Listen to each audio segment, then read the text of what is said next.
Hi, this is just a little introduction to this video, which is going to be a 2 or 3 part video, and it all starts with this little spice rack that my father made my mother sometime in the early 50s.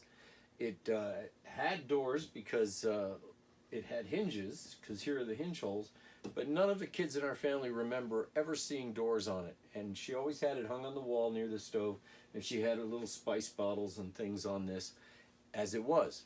After she passed away and it went to my sister, I promised that I would make doors for it. So what I'm doing now is I'm trying to find material to make the door frames out of.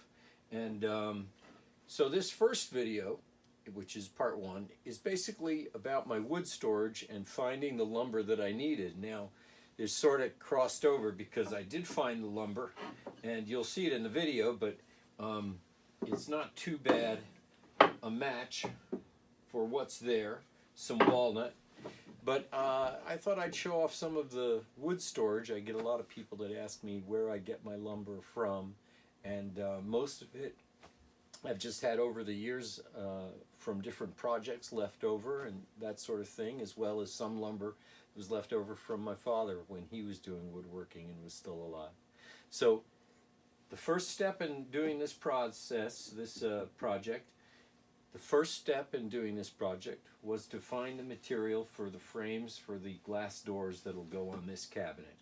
And so I had to go to the short storage room, and that's on the other side of the house. And then from there, I went to the long storage and the 4-foot storage that's under here, and just showed a few other places that I have my materials.